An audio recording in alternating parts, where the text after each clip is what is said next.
Vamos de volta na TV e também no YouTube. E olha, uma nova pesquisa acendeu um sinal importante para a direita na disputa presidencial desse ano. Segundo o levantamento da Atlas Intel, a grande maioria das mulheres que se identificam com o eleitorado de Jair Bolsonaro prefere o senador Flávio Bolsonaro como candidato à presidência e não a ex-primeira-dama Michele Bolsonaro. E quando eu digo maioria, é realmente maioria, tá? 86,9% delas preferem votar no filho e só 10,8% votariam na esposa. Esses números chamam a atenção porque a Michele sempre foi apontada como um dos principais nomes da direita entre o eleitorado feminino. E o que é que esses dados revelam sobre o comportamento das mulheres bolsonaristas e o que é que eles podem indicar para essa disputa de 2026? Quem analisa esse cenário é a doutora em Sociologia e especialista em Gênero e Política, Camila Galletti.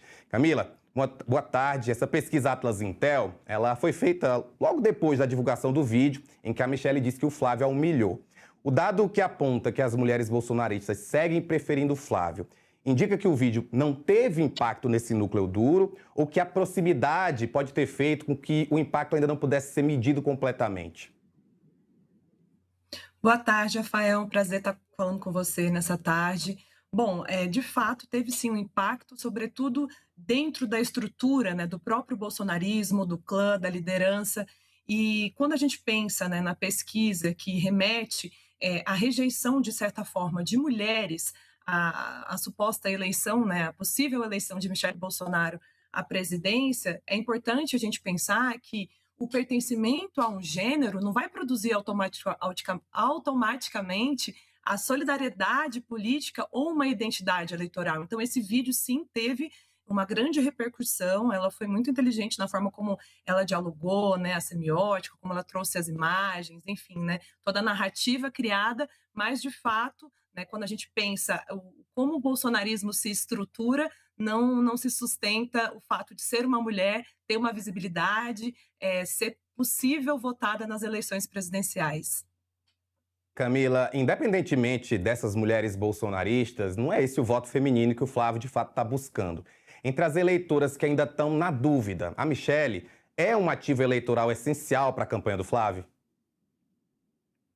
Sem dúvida, ela seria uma grande, né, figura para essa eleição, porque ela conseguiu capilarizar o eleitorado evangélico também, de mulheres evangélicas, de mulheres que têm, né, algum tipo de afinidade com as narrativas que ela traz. A gente tem que lembrar que a Michelle acabou de abrir mão de um cargo de presidenta do PL Mulher, o qual ela se dedicou incansavelmente, juntamente com o Damares Alves, Celina Leão, dentre outras figuras, para, né, enfim, trazer mais mulheres para o PL e, enfim, teve uma grande reverberação isso, né? A gente pode ver que os dados demonstram isso, né? Quantas mulheres do PL foram eleitas nas últimas eleições na condição de deputadas federais, estaduais, de vereadoras. Então, ela tem sim um grande capital político, né, nesse sentido, sobretudo por ter sido, né, por ser, perdão,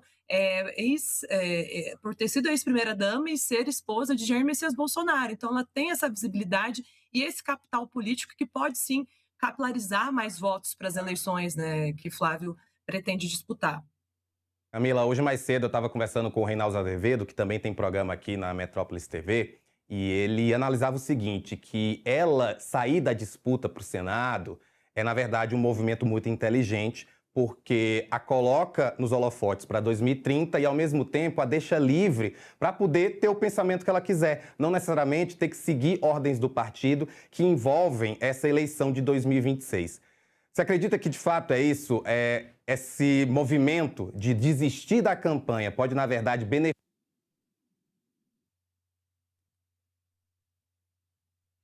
Olha, sem dúvida pode beneficiar, né, a gente vai saber os desdobramentos disso mais para frente, né, conforme, as eleições forem acontecendo, mas é interessante também perceber o quanto o Republicanos já sinalizou que ela seria muito bem-vinda ao seu partido, então, assim, ela teria outras opções para disputar a política institucional, não necessariamente estando no Partido Liberal, mas também tem um outro lado, né, ela se forja ali, né, ela surge na vida política também a partir do PL, na figura de primeira-dama, né, quando Bolsonaro era presidente, mas também, sobretudo, como eu já mencionei, né, liderando o PL Mulher. Então, assim, A Michelle, ela consegue, assim, vislumbrar mais para frente se essa for de fato a intenção dela, porque ela deu algumas declarações mencionando que agora iria se dedicar à família, à sua filha, às questões da vida privada que ela faz questão de trazer em todas as suas narrativas, mesmo sempre estando na mídia, e também ter trazido um vídeo, né, de mais de 20 minutos, no qual ela demonstra que sofreu misoginia, violência política de gênero, e mobiliza essas categorias sem mencioná-las diretamente, porque a gente está falando de uma figura que muitas vezes, né, de uma pessoa que é conservadora, de uma pessoa que não tem nenhum flerte com questões que estão relacionadas com as desigualdades de gênero. Então é interessante a gente perceber também esse movimento dela, que ela denuncia questões que supostamente está passando dentro, né, enfim, da sua família, né, na figura de Flávio Bolsonaro, mas também não traz, assim, né, de fato, o que, né, a mobiliza quando ela traz, né, que tem algo que vai estourar, uma grande bomba, ela não traz, né, indícios do que certamente ela está falando, né, Rafael? E Camila, a gente tem visto desde a semana passada, é quase uma campanha do blogueiro Paulo Figueiredo contra o voto feminino, ao ponto dele dizer mais de uma vez que ele considera que mulheres não sabem votar. É um comentário como esse, vindo de alguém que é tido como um articulador da campanha. Ele diz o que sobre a estratégia do Flávio Bolsonaro para 2026?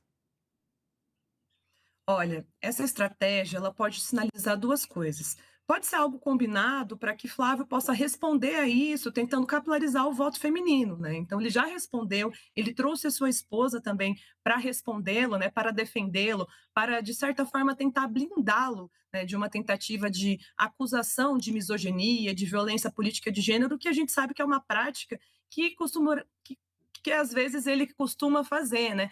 Mas é interessante a gente pensar que quando uma mulher ela discorda politicamente do seu partido, seja ele qual espectro ideológico que seja, ela é desvalidada, ela é considerada como não apta para ocupar aquele lugar. Então eu enxergo tudo isso que tem acontecido com Michele Bolsonaro e essa resposta desse articulador de Figueiredo muito nesse aspecto, sabe, Rafael? No sentido de tentar deslegitimar a capacidade até cognitiva dessa pessoa, desse sujeito político, de ocupar uma centralidade na política institucional. E isso é muito costumeiro, essas posturas são muito palatáveis, tanto para o eleitorado quanto para as lideranças de partidos, né, enfim, né, de espectros ideológicos que acham mesmo que a política não é espaço para as mulheres, né? Camila, super concordo com o que você falou, de fato, faz muito sentido pensar por esse lado, mas ao mesmo tempo me vem uma pergunta. Você acha que o Flávio demorou? Porque a fala do Figueiredo, ela já aconteceu há muito tempo, ele repetiu essa fala e somente ontem o Flávio chegou a, então, desautorizá-lo, dizer que não acredita nisso, enfim. Você acha que houve aí um espaço de tempo muito grande? Ah, sem dúvida, né, Rafael, né? Acho que ele se manifesta publicamente contra essa fala num contexto muito propício para ele se defender quanto a isso, né? Então, anteriormente, não era dessa lógica, não era necessário rebater uma crítica tão dura, né? Visto que as mulheres lutaram tanto para poderem votar, para poderem estarem na política institucional e continuam lutando para garantir esse direito, para garantir as cotas de gênero nos partidos. Então, de fato, sim, demorou, mas também é muito latente do atual cenário, no qual ele, né, a figura dele, né, é questionada, sobretudo a partir de alguém que tem muito capital político, como eu já coloquei, que é a Michele Bolsonaro, né, que também faz parte do clã Bolsonaro. Ô Camila, esse movimento que tem acontecido contra o voto feminino, ele não é recente, está sendo muito forte, inclusive nos Estados Unidos. A gente viu o secretário de guerra, que agora é secretário de guerra, o Pete Hegseth, ele chegou a retuitar um pastor americano que defende o voto em família. A gente vê agora o Paulo Figueiredo reforçando constantemente de que a mulher não sabe votar, só mulheres casadas saberiam votar porque estariam, né, com o marido para direcioná-las. O que é que justifica um movimento desse naipe num momento como esse? E, principalmente, como é que essa pauta está sendo recebida aqui no Brasil? Porque, como eu falei, lá nos Estados Unidos, por conta do governo Trump, ela tem sido bem forte. É interessante, né, Rafael, a gente vê esse cenário e o quanto no Brasil isso também reverbera, sobretudo quando a gente tem projetos de leis que são pensados por mulheres, que aliás é do PL, né? A gente tem a deputada Caroline de Tone, que propôs um PL para acabar com as cotas de gênero nos partidos, e isso dificulta também o acesso das mulheres à política institucional. Então, esse movimento eu enxergo como um contramovimento, né? Uma tentativa mesmo de silenciar, de não ampliar a representatividade feminina. E quando eu falo de representatividade feminina, a gente vê que o atual cenário ele traz também uma representatividade de todos os espectros ideológicos, né? Nas últimas eleições, mulheres muito mais atreladas a partidos de direita e extrema-direita ascenderam na política institucional, mas é interessante ver que esse movimento nos Estados Unidos, ele parte sobretudo de homens. Mas no Brasil, a gente vê figuras femininas que estão na política institucional, que se beneficiam da política institucional, que têm direito a falar, a se colocar, a pensar políticas públicas, trazerem esse tipo de narrativa. É um pouco contraditório se a gente for pensar por essa ótica, né? Mas também é fruto do tempo presente, um tempo onde há uma desvalidação constante das violências que as mulheres sofrem e, concomitantemente a isso, os índices de feminicídio, de violência contra as mulheres só ascendem no Distrito Federal, no Brasil, em todos os lugares e estados, os homens estão se sentindo mais confortáveis de violentar suas companheiras. E aí, quando você me traz o dado de que algumas figuras masculinas defendem que apenas mulheres casadas votem, isso é muito preocupante, porque a gente tem inúmeros dados que o IBGE, o Fórum de Segurança Pública trazem, que as mulheres são maioria de chefia nas famílias, né? Elas são muitas vezes responsáveis por trazer o alimento para casa, de manter aquela família. Então, isso é algo que não condiz até com a nossa realidade, se a gente for pensar das estruturas familiares que o Brasil tem nesse atual contexto, né, Rafael?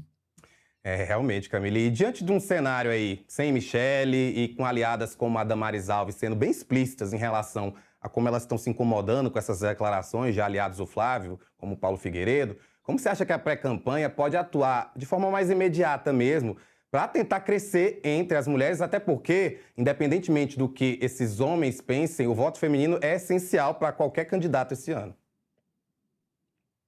Sim, ele é essencial e a gente tem que ter dimensão também que a maioria da população brasileira tem uma porcentagem muito maior de eleitorado feminino, né? Então, quando a gente vê figuras como Damares Alves, incansavelmente pontuar o quanto é preocupante essas violências políticas de gênero, e a gente tem que nomear isso é uma violência política de gênero, que é fruto de uma realidade no qual as mulheres, quando elas adentram na política institucional, elas são cerceadas de inúmeras formas.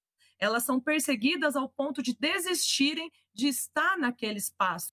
Então, esse contexto, ele demonstra também o quê? O quanto é importante a gente refletir sobre essas violências que são cotidianas, né? E o papel da política institucional nisso, quando a gente vê um contexto também onde está sendo votado um projeto de lei que discute até a misoginia, né? E que é presente, sobretudo, nesse espectro político. Então, é importante, sim, ser discutido. Eu acho que essas figuras que são aliadas de Michele Bolsonaro têm denunciado isso, sim, né? Por mais que elas neguem as desigualdades de gênero muitas vezes, agora elas estão percebendo que não tem como negar, porque é um espaço muito masculino, é um espaço muito violento para as mulheres, e isso fica muito latente quando a gente vê esse tipo de narrativa, né? Por que as mulheres não devem votar? Porque elas não são aptas? Esse discurso, ele foi trazido há muitas décadas atrás, quando estava sendo discutido o sufrágio feminino. E aí a gente percebe que quando a gente tem mais mulheres na política institucional, isso também traz uma maior representatividade.